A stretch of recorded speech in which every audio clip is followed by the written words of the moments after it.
Blessed afternoon, friends, folks. We're here at the Bearswood Hunter IronChurch, blasting off, lifting hearts before we lift a pound of iron. We're blasting off on primarily shoulders for the flesh, shoulders and trapezius. Coming at you with Matthew, one of the 12 disciples of the Lord. Matthew 5:43-44. You have heard that it was said, love your neighbor and hate your enemy. But I tell you, love your enemies and pray for those who persecute you, that you may be sons of your Father in heaven, who causes his sun to rise on the evil and the good, and sends rain on the righteous and the unrighteous. And that's 45. I mean, that's hard to do. Love your enemy, love your neighbor, and hate your enemy. But the Lord says, love your enemies and pray for those that persecute you. We got to do what he says if we believe.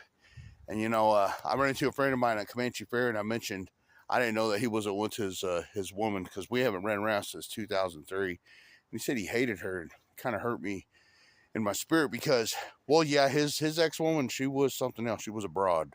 But, me knowing the Lord now, instead of knowing a bag of meth that united us in the first place, I looked at him, and I seen his daughters, and I introduced his daughters to mine, and I go, I wanted them to know they had a good dad, because they do.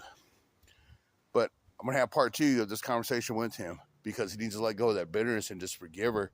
And he says, it's because I had to pay child support and all that. Well, I don't understand child support, because I stuck with my woman into her grave. I took care of the girls while she was out in the world for 6 years. I fought for the marriage. I don't hold that against Annie.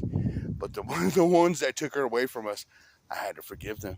I had to forgive all them street people and the very man who I almost killed. I had to forgive myself for almost killing him, and I had to forgive him for taking her. But since all is forgiven in his name higher than my name, nothing is the same. Therefore, the fruit that I have is truly of his righteousness. It's not bitterness.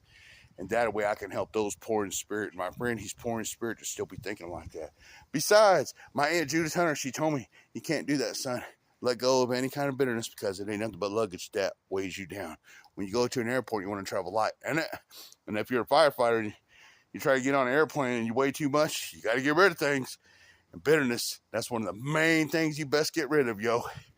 And I'll leave that right there. Pray for your enemies, because someday your enemy, man, actually, you might end up being friends with them. Now, I'm not saying be friends with the devil, but I'm saying that very person, because your enemy, it's not that person. It's the demons in them that are causing them to act a fool. Okay. Let's see what we can press what we got on here. Thought I'd try something a little different and go up and away. Hi, over there. Oh,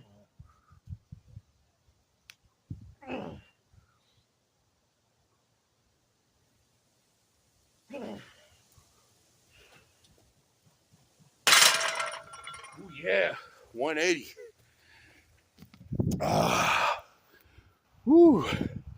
I thought I'd emulate well, I guess that would be a 60-pound weight if it was a weight. So 60 plus 60, 120. Plus I got the bar weighing 60 as is. So it's 180.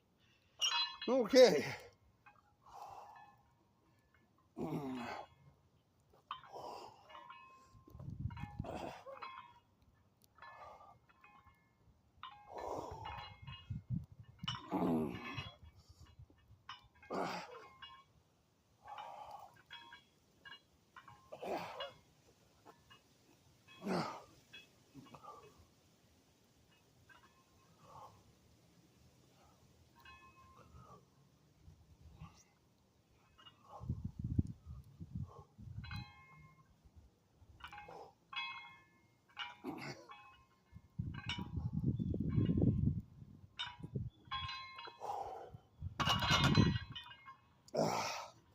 Something a little different there. Throw it together. All right, time to go treat these girls. Workout is over with. Top set, 180 by 3. But I'm also been that heavy. So there it is. Pray for your enemy. Love your neighbor, that's obvious. But pray for your enemy, because your neighbor may have the enemies in them that need to go in the name of the Most High God. With Jesus in your heart, remember, the light of the world is shining through you and me, so people could be set free from the darkness and from that luggage holding them down. Be blessed. You're on Warpath. Hi,